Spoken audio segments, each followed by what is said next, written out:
Hi, Pascal. Hi, Bob. How you doing? I'm good. How are you? Good. Let me introduce us. I'm Robert Wright of Blogging Heads TV. This is an episode of Worldwise. You are Pascal-Emmanuel Gobry, whose last name I cannot help but mispronounce because, as you just explained to me, in French, all syllables are evenly accented in words, and I don't think I'm capable of that. I don't. It's either Gobry or Gobry. Say your name. What's your last name? Gobry? How is it? Gobry? See, that sounded like you were accenting the second syllable to me, but that's just my Possibly. that's my I know I'm imposing my like American There is perspective. some dispute about whether it's actually true that French has no tonal accent, but in school they will teach you that, in French school anyway, Yeah. they will teach you that French has no tonal accents. There are some who disagree. Well, I defer to you on all things French. And speaking of which, we're going to be talking about There's a lot going on actually. Yeah, In France, some interesting things involving the National Front, the Le Pen party. right. Its juggernaut seems to be continuing to the extent that I can tell from the American press, but maybe you can inform me that I'm wrong. There have been these kind of spasms of anti-Semitism in Europe, and there may be a changing relationship between the Le Pen party and anti-Semitism, but we'll get to that Right. according to something that I read. So there's plenty going on in France. You also had an interesting piece on Ted Cruz that I want to discuss. And I should say, by the way, that you seem to write for both The Week and Forbes, right? Yes. Okay. And in one or the other, you had, it was The Week, I think, you had a piece or two about Ted Cruz. But I wanted to start out with your radical proposal about Syria. Okay. Now that the French surrender monkeys and the Americans are in an alliance in the Middle East to combat ISIS, ISIL, or the Islamic State, as you prefer, Right. you are entitled to an opinion as how we do the fighting, Pascal. And you had a modest proposal Right. involving alliance, not with Assad strictly speaking, but as you put it, with the Assad regime. Why don't you tell Right. us what you want to do? Right. So the idea is, I don't know which way to put it. Whether to start from why the current idea is bad or why my idea is Well, good. I think a lot of people agree the current idea is bad. I mean, Right. given that ISIS and Syria are the dominant forces Right. playing essentially a zero-sum game, Yes. the idea of like hurting one of them without helping the other is kind of problematic. And the Right. administration's way out of this is, they claim they're not going to do that. We're somehow going to hurt ISIS and not help the Syrian regime. And the way we're going to do it is build up some sort of moderate force that doesn't seem to exist right Right. now. Right. And I don't know if there's anything else you'd like, Right. ask, and Obama will do it, I guess. But so you in recognition of this paradox, Right. you have this modest proposal. Which is we take sides with the lesser evil, basically, Right. and sort of explicitly do it, and explicitly say, look, this is the Middle East. Nobody's got clean hands. The U.S. isn't going to, do the non-interventionist fantasy of just completely leaving the Middle East tomorrow. But it's always going to be involved. Right. It's always going to be friends with some people who are not choir boys.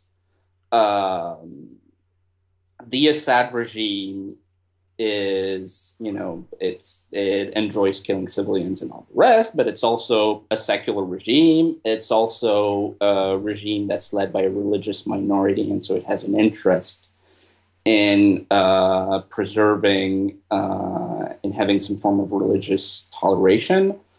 It's a Baathist regime, so it's more secular and so on and so forth, versus ISIS, or Daesh, as the French call it, apparently, which is the evil incarnate. So between evil incarnate and very evil, we should pick very evil. Always go with very evil in that situation. Right, exactly. You know, it's the famous Churchill quote, you know, if Hitler invaded hell, I would make a favorable remark about the devil. Mm-hmm. And there are other benefits to the idea. So the idea of the proposal is to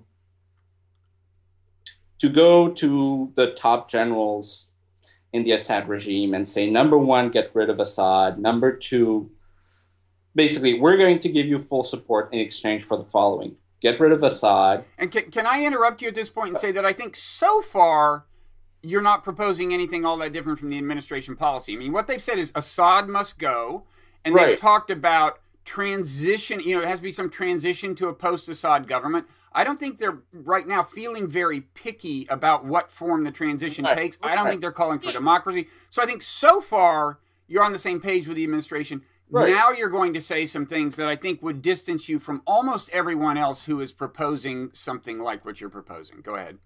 Right. The idea is to not just, you know, sort of kind of, you know, let things happen, but to actually back a settlement whereby, you know, the Assad regime would get support in exchange for basically flipping from being a member of the, what you might call the Iranian axis in the Middle East, to being a member of what could be called the Sunni/Israeli/American axis.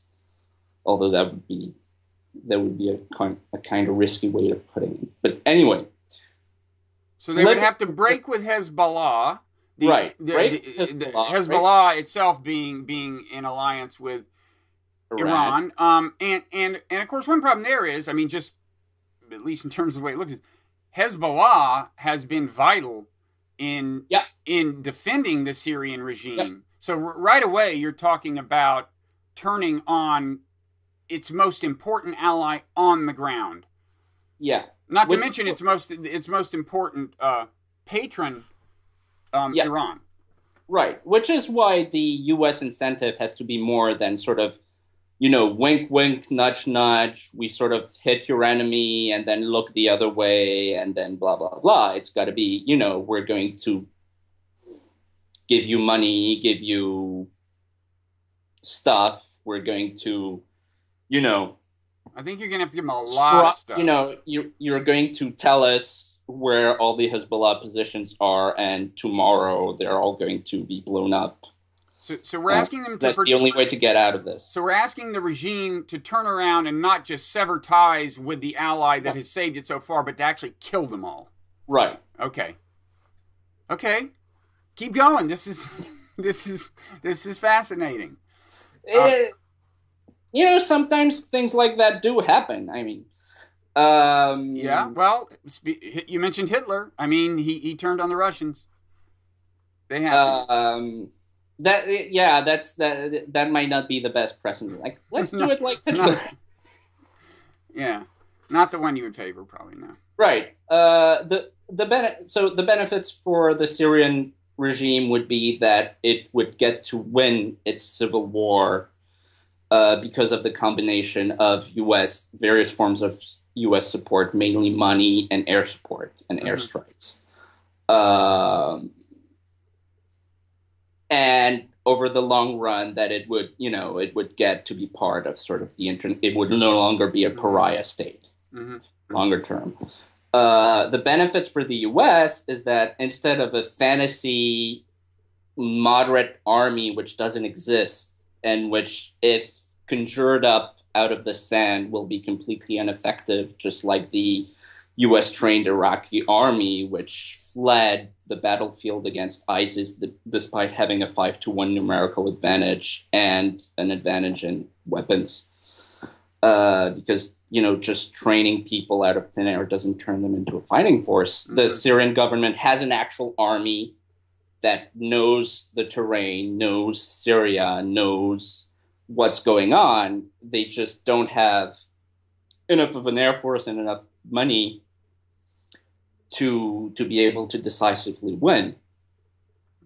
So the U.S. would be allied with a fighting force that's actually capable of doing what the U.S. wants done and wants done without involving its own boots on the ground, which would be the other alternative. Like, if you want to destroy ISIS, you need actual boots on the ground. It's either going to be a local ally who already has an army, already knows how to fight these wars, or it's going to be the U.S. It's not going to be some unicorn that you conjure up. No, I think that part of the critique is fairly widely shared. Yeah. I mean, but in terms of flipping, the regime, getting the generals and, somehow evict Assad, right. I mean, that's always like a delicate maneuver in the best of times. Yeah. And right now, if you ask, well, who actually has who is in communication with the generals, who has some leverage over the generals? It's Iran, right? Right. So I would say the more common version of the scenario of a scenario somewhat like the one you're describing would be that you use Iran, whose interests are coming into closer alignment with ours by virtue of ISIS to begin with, especially in Iraq. Not that the interests are identical, and you use Iran to engineer this transition. I mean, I would call that the standard kind of realist. Your argument is in some ways sounds like a realist in the foreign policy sense of the term argument. Yeah. But the standard version of the realist view is like get in bed with Iran and do this thing. Right. Because Iran is in some ways a natural ally in Iraq and blah blah blah. Whereas, I mean, in a way, I guess, your idea might be subject to a criticism like the one you're making. You're saying that the administration is trying to do the impossible. It's like, you're going to fight these guys without helping their enemy. Well, what you're proposing is taking a natural enemy of ISIS, Hezbollah and Iran, and like turning them into the enemy. I mean, it seems to me, well, anyway, right? Yeah. I mean, isn't that a problem? Right. So a couple points there, or three. So number one, there's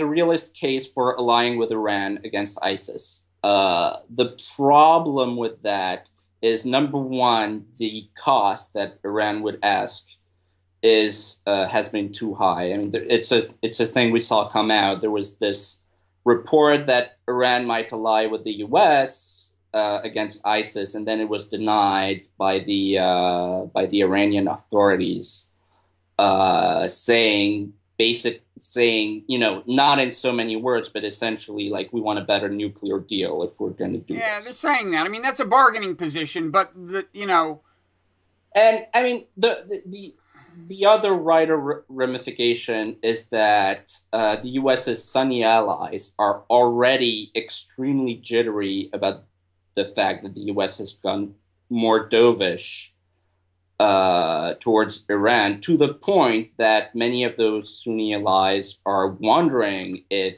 the U.S. is not engineering a total realignment pro-Shia, anti-Sunni. And they tend to be paranoid, so they would think that. Now, you can make a case for doing that, but that's not the case. Within my case, we're still broadly aligned with the Sunnis against. I mean, the states you're talking about, in some cases, did a certain amount to help bring ISIS to us. So it's like there's some question as to how deferential we should be when we decide to fight ISIS. Right. I mean, it's the problem with the Middle East. It's everything affects everything else, and everybody's enemies with everybody while being allied with their enemies. Mm-hmm. Anyway, the second point is that the idea that the plan is feasible is premised on the Syrian leadership being completely desperate. It was a plan that I originally formulated and didn't write up and didn't publish at that point because I was stupid and still am.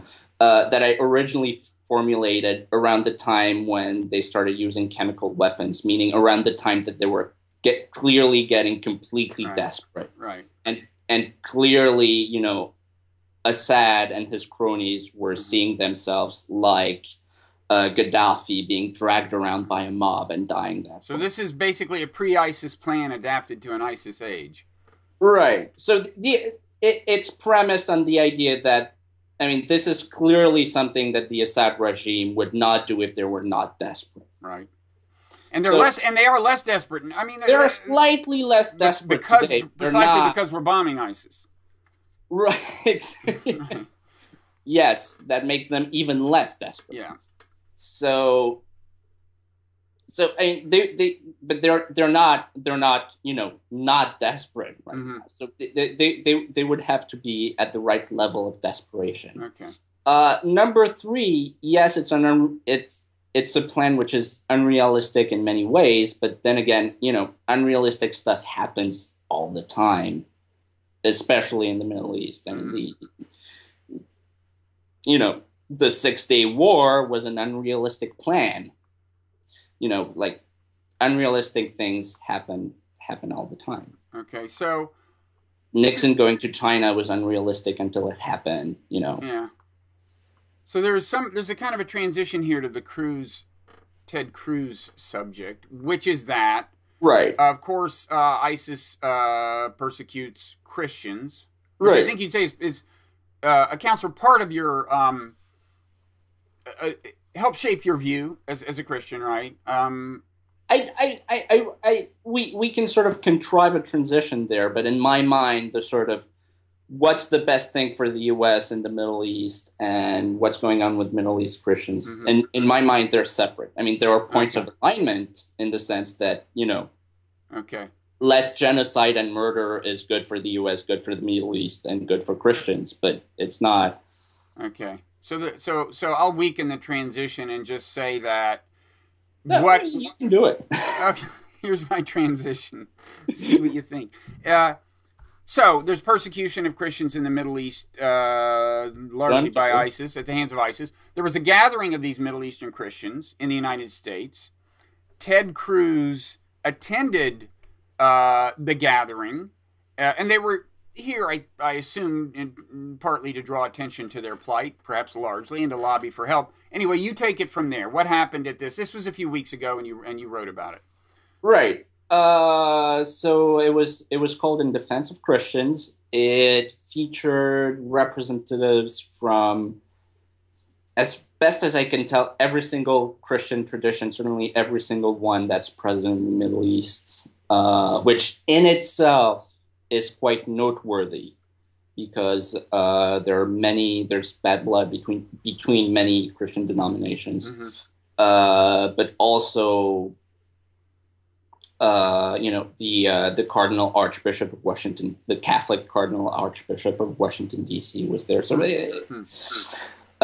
truly ecumenical gathering to call attention to the plight of Middle East Christians.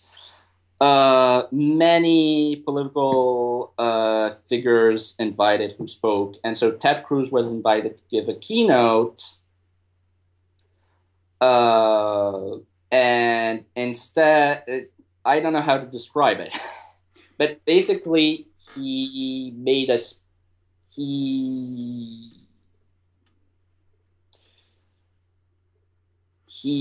turned it into an Israel pep rally, basically. Right, exactly. So he thought he was going to an Israel pep rally.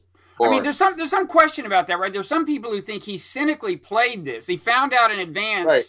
He kind of had enough sense to realize that not all Arab Christians are great enthusiasts of Zionism, since some of them live under the occupation in the West Bank and so on. And then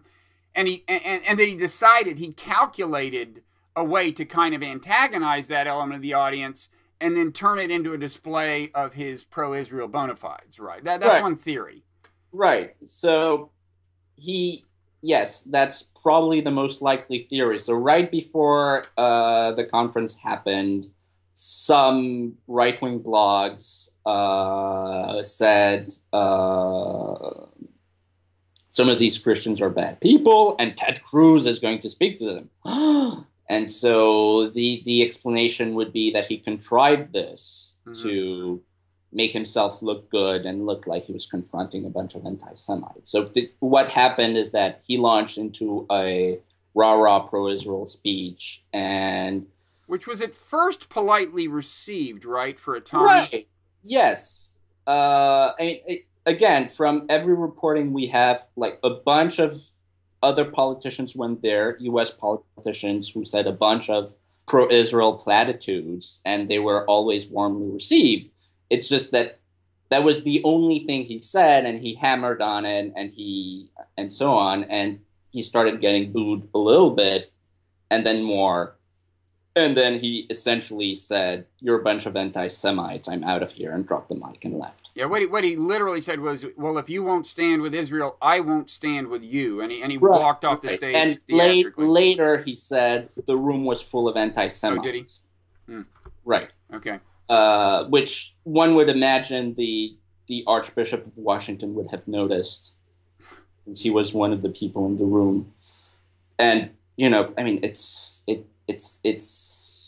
it was a very, very, very sad thing, and it would take an enormous amount of faith in Ted Cruz's good faith to not have a cynical interpretation of his motives. Mm-hmm. And you say that you wrote this piece as diplomatically as possible. We'll link to this piece, and right. And we should note you say this as someone who you describe yourself as broadly supportive of the Tea Party and demonstrably pro-Israel in the kind of American sense of the term. Right.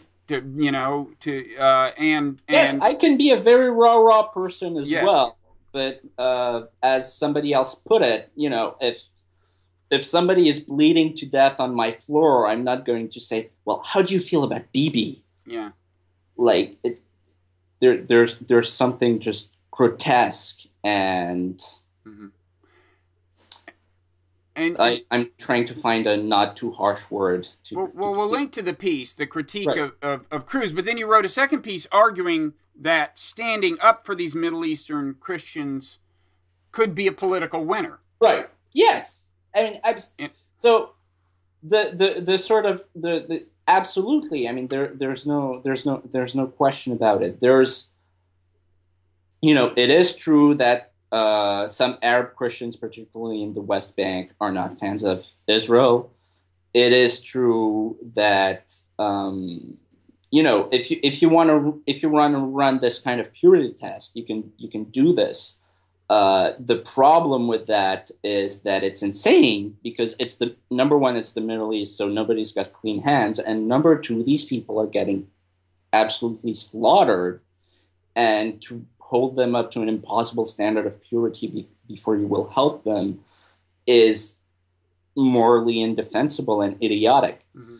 And so, yeah, I mean, in the United States, there are large numbers of Christians, I'm told. These Christians enjoy voting and enjoy voting on the basis of their faith, I'm told. A great many of them don't like the fact that a great number of their brethren in Christ are getting slaughtered, I'm told. So they would appreciate and be grateful for a politician who took the leadership in supporting Middle East Christians, despite the fact that some, a very, very tiny sliver of the conservative coalition might scream because, one priest somewhere said some not nice thing about Israel. Right. Yeah.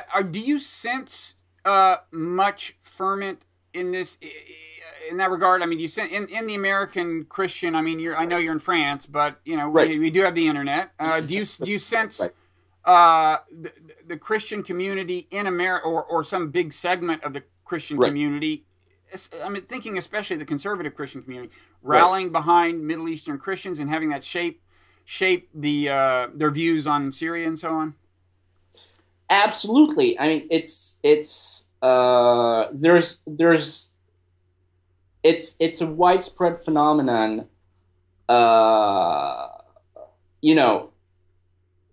There's a bunch of people who care about an issue, but they're not being mobilized because there's no leader, there's no clear ask. Mm-hmm. And so people get the sense that people don't actually care about this issue, but really it's a lack of leadership and a lack of political organization. That's something you see on issues a lot. And I think that's what's going on with regard to conservative Christians and Middle East Christians. Most of them are aware that this is going on. Most of them are outraged by it. It's just that there's nobody in Washington or somewhere else taking the leadership and saying, all right, you need to call your congressman, and instead of just expressing vague outrage, you make this specific ask. And what would an ask be? I mean, kind of everybody's against ISIS, right? Right. That's not the case you're making. Right. So what would the specific ask be? So one no-brainer would be a blanket policy of asylum in the U.S. for Middle East Christians who are being targeted, which is a thing that France has done. So France specifically has, it's a Christian thing. Because I would think that would get politically dicey because, that what's a favorable policy toward immigration for Middle Eastern Christians is an unfavorable one for Middle Eastern Muslims, relatively speaking, right? Because you're starting to divide things up on the basis of religion, and I don't know that American immigration policy has ever done that explicitly. Well, it's... maybe back implicitly when the idea was keep the Catholics out 110 years ago or something, but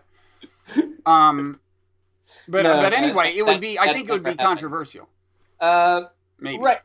It wouldn't be explicit in that way. It would be administrative discretion. I mean, there are already laws saying that people can have the right to asylum. I mean, I would certainly not be against I would certainly not be against it if it also included other minorities that are getting killed by ISIS, such as the Yazidis or others. Certainly, that would be fine. It's the way that it's being well, yeah, but done. What about Shia? I mean, there are Shia communities and Sunni communities that are being persecuted, in various parts of the Middle East, arguably. So, anyway, I'm just saying, it's I mean, right. I mean, it's that. I mean, what you're saying, the logical progression is therefore the U.S. should give asylum to everybody who doesn't have an American standard of living. Therefore, let's not do anything. I mean, at some point you have to say, well, there's plenty of bad stuff that's happening in the world, but here for these people we can do something, so let's do it.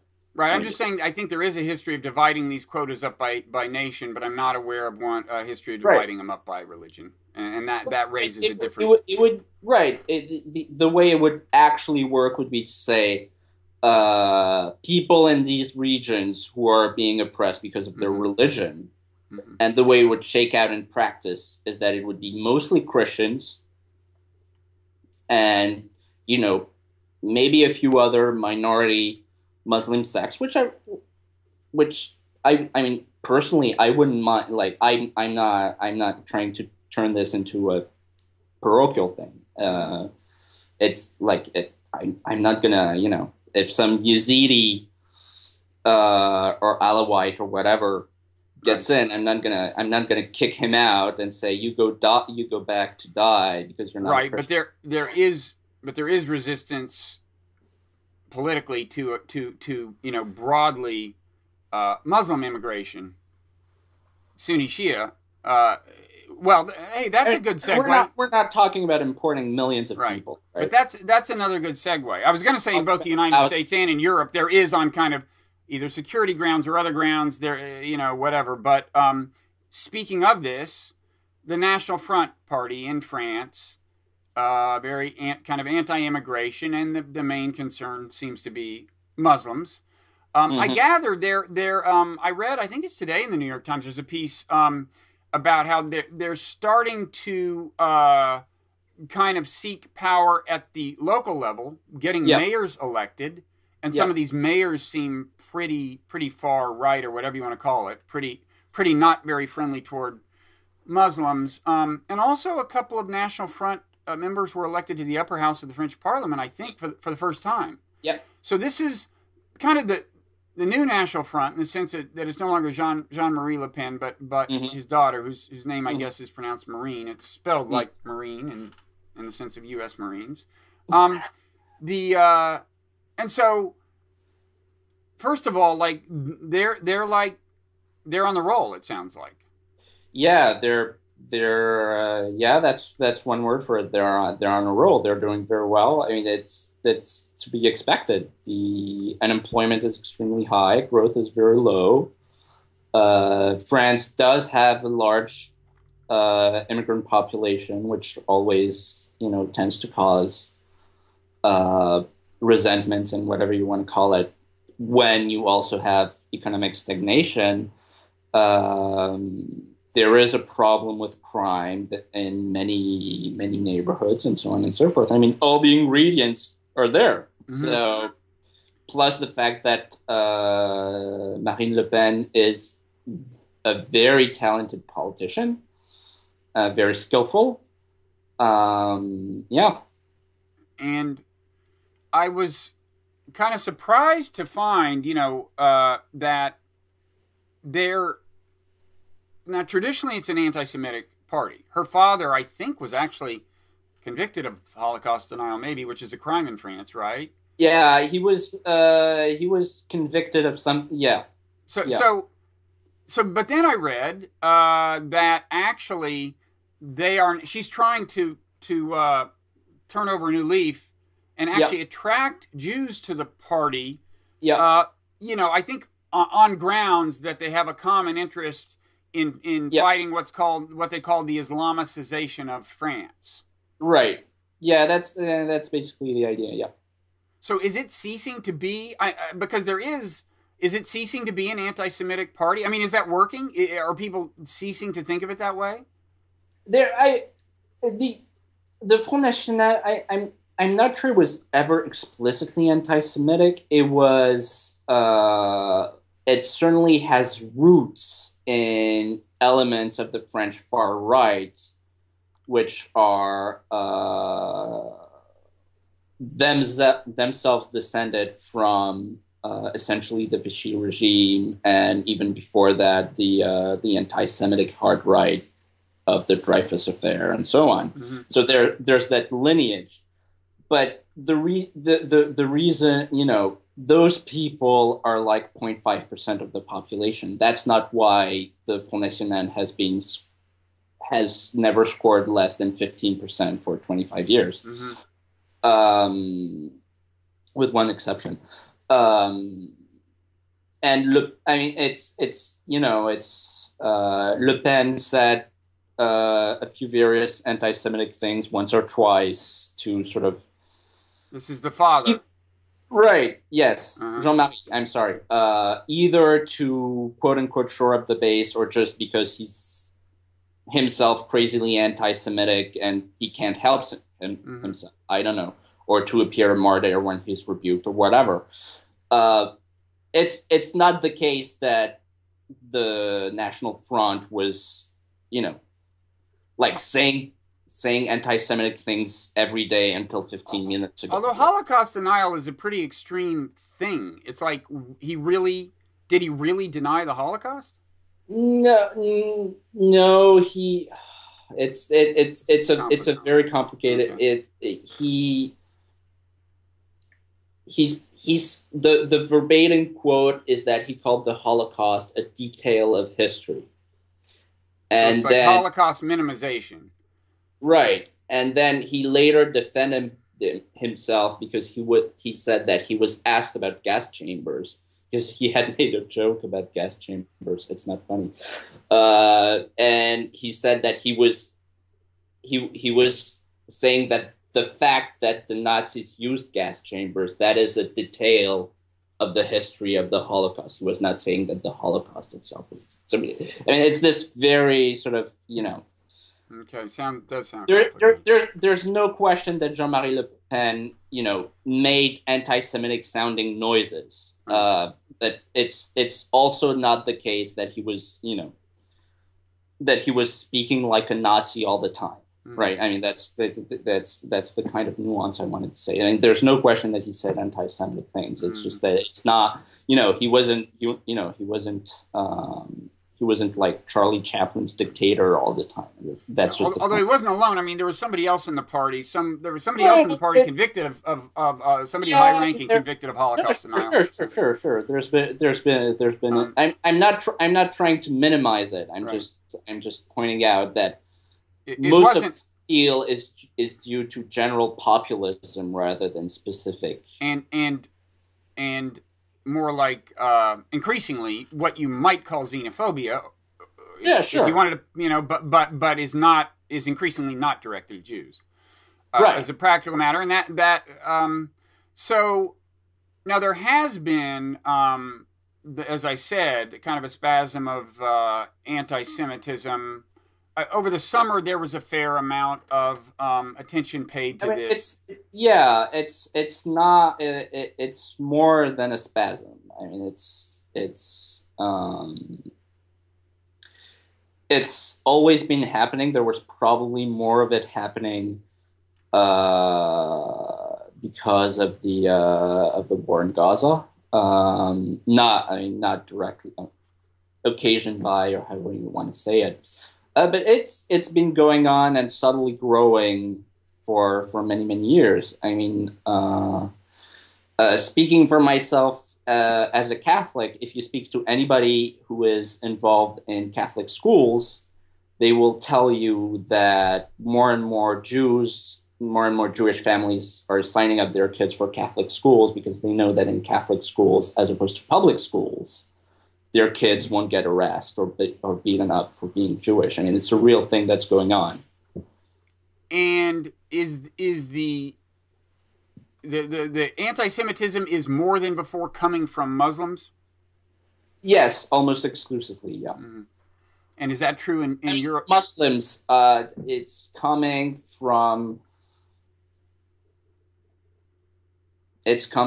people who are descended from immigrants from Muslim lands. I mean, it's arguable, myself not being a Muslim, I can't judge whether someone is a Muslim, and it's questionable whether the animus is, religious or racial or just generic scapegoating of a minority. But that's if you're asking whether it's that population or the sort of old-style French hard-right 1940s anti-Semites, and the answer is that's those guys. And is it possible to tell whether it's like more Arab Muslims, who traditionally have had more of an issue with Israel, or is that just we don't basically don't have the data? It's just hard to say. We right. I mean, there's no clear data, but every anecdotal evidence points to either Arab Muslims or African Muslims. Mm-hmm. Sometimes, European Muslim converts or European, so white. I'm going to say the word. But I mean, Les, I don't know how many Muslim immigrants you have from South Asia, for example, but. There's few immigrants from South Asia. There aren't many to begin with. Okay, and so there was. It's the former colonies, right? Oh, okay, that makes sense. Yeah. That makes sense. Yeah. Which is why it's South Asians in the UK and. Interesting, and I wonder how their experience compares in this regard. But I guess it's we don't have the data on that. So there was an increase in the expression of the anti-Semitism after the Gaza war, or during the Gaza war. I mean, it's hard to there was an increase. I mean, there was you could call it a spasm. I corrected you. Call it a spasm as long as you're aware that it was a spasm after an already high baseline. I mean, I see. There was a mob that attacked. Several synagogues were attacked by mobs during the war and in protest of the war, which is textbook anti-Semitism, because why would a synagogue be related to the policy of the State of Israel, other than because of an anti-Semitic conflation? Right. There were. I mean, Personally, I distinctly remember having being out with some friends, some of whom were Orthodox Jews. So we went to a kosher restaurant, and while I'm getting dinner, my wife sends me a text saying, "Watch out, because there are reports of youth smashing up kosher restaurants in the Rue des Rosiers, which is the heart of the old Jewish quarter in Paris." And we were in a different neighborhood. She didn't know that, but it's like that's the kind of experiences that people are having. Like you're having dinner and you get a text message saying, "Watch out." Like people are smashing restaurants. So has this died down a little after the ceasefire, or at least returned to its previously high baseline? I would say it's probably returned to its previously high baseline. I mean, it's there are no longer mobs breaking into synagogues that I know of, but it's still, there for 15 years, 20 years, there's been a drip of Jews leaving traditionally Jewish and working class neighborhoods such as the 19th district in Paris, and leaving for more upper class neighborhoods where there are much fewer immigrants because of street level harassment and things like that. And it's been going on for 15 years. Yeah, I've read that there's actually some degree of immigration to Israel in response to this. Yeah, or leaving to Israel and just right. But and do you know how France compares with other European nations broadly, just in the level of this stuff compared to, say, Germany, Italy? I honestly don't. I don't know. France seems high, but then I read reports from other countries, and they also seem alarming. So I really don't know. So then, another example of an event in the Middle East that could have implications for domestic tranquility in France and conceivably in the United States is the thing we started off talking about, the Syria, ISIS. France is now in a war with something called the Islamic State. However misleading that term may be, the people in ISIS who would like to get French Muslims to cause trouble in France want it to be thought that this is the Islamic State is representative of Muslims legitimately, and therefore war on ISIS is a war on Muslims. Is that a concern? Is this being talked about? Was it talked about when France was deciding whether to sign up for this with the United States? No, it's. I mean, there's a broad awareness that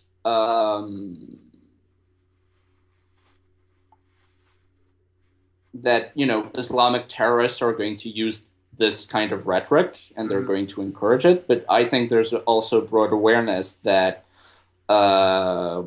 whether or not France had done actual airstrikes against ISIS, they still would have said that France is at war against Islam. I mean, it's not like before this, if you had asked ISIS, they would say, "Oh yeah, France, wonderful, great wine, beautiful women, nice hotels. We don't want to kill any of those guys." Like, Islamic terrorists are going to want to kill people in Western countries. That's just a fact. And what about support for this thing broadly? Has it been controversial on any ground? Support for the France's current role in the war on ISIS? I think there's a broad indifference of French people towards indifference, yeah, towards foreign policy generally. I mean, it's in the U.S. there is a general level of indifference, but with the exception that with the exception of either if American soldiers are dying, everybody's freaking out, or if you can cast the U.S. as sort of smashing some bad guys, everybody's happy. Right. But because, French people have been taught to be ashamed of being proud to be French, they don't even like it when France is smashing bad guys.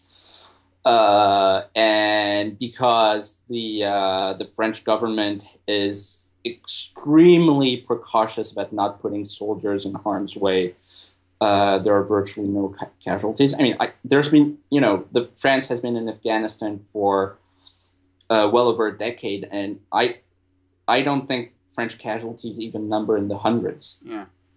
So why did you say French people don't even like for France to be smashing bad guys? They've been taught what? They've been taught not to be proud to be French. Oh, I see. Oh, have they? Oh man, I thought there was this the stereotype in the U.S. is that there's a French sense of superiority, and so if you go over to France, you are treated with disdain. Right. Well, yeah, that's like cultural, but that's not nationalistic. It's cultural or something. Right. Yeah. I see. Okay. So there's not, and there's no one celebrating that suddenly Americans aren't calling you cheese-eating surrender monkeys anymore. Right. Nobody's celebrating that. Right. No, I mean there was the thing in Mali. Mm-hmm. That was the first, François Hollande was very unpopular. Was it? And he sent the military to Mali, and the operation was a great success. And in fact, it was. And it was celebrated all around the world. Except in France. There was that cover in Newsweek about how France is a manly superpower. Yeah. It's like the Holy Roman Empire. It's neither holy nor Roman nor an empire. Manly superpower. What does that mean? Anyway, nobody in France cared, right? It wasn't, there was neither rah-rah nor, awful militarism or whatever. Yeah. Or this is just imperialism. It was just that nobody cared. And his poll, you cannot see it in his poll numbers affecting them one way or another. Well, it certainly is true that the French foreign policy is more assertive in the sense of using military force, has been for a couple years now, I guess, than before. So, but that's not driven by a popularity contest. I mean, he's not trying to. Well, what is the explanation for why French policy has changed in that regard? I don't think it's French policy that has changed. I think it's the world that's changed. I mean, there's there's the exception of Libya, where it was very much a personal. I mean, the entire conflict was basically led by Nicolas Sarkozy, including sort of backing Obama into supporting it while not supporting it. That I think is idiosyncratic. Mm-hmm. Mali is a former French colony where France has interests, where France has large uranium mines, blah, blah, blah. If that country is being destabilized, France is always going to send troops to restabilize it. I mean, France has been, sending troops to stabilize African countries literally for 100 years. Yeah. So that was always going to happen. Okay. ISIS, I mean, same thing. Like if, France has historic ties to the Middle East, in particular countries like Syria and Lebanon. If there's something like ISIS that's going on, France is not going to not do anything. Mm-hmm. It's just that things have gotten more violent. Mm-hmm. So there's, I mean, we're I remember when I think it was 2006, the Israeli airstrikes against Lebanon. France was extremely involved, especially since Chirac was still president, had many personal ties to Lebanon, and he was the one who basically brokered the ceasefires and the UN peacekeepers and so on. You can't broker anything with ISIS. It's not brokerable. You're not going to sit them around the table and, it's so. At some point, there's going to be a military option with regard to ISIS, and France being, one of the key members of NATO, a country with ties to that region, and so on, is going to be involved in that. It's not a change in French policy. So the truth is, you were never cheese-eating surrender monkeys. No, we really weren't. Okay. Well, on behalf of a grateful nation, I apologize for that. For the several years of derision, and for the fact that we all eat freedom fries now, not French fries. We'll try to reverse that policy in light of your recent behavior. But thank you. This has I'm been. glad for the report card. What's that?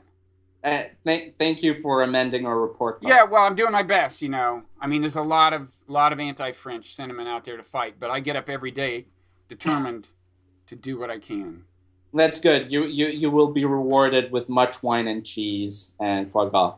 Okay. Well, it's success is its own reward. I don't know what the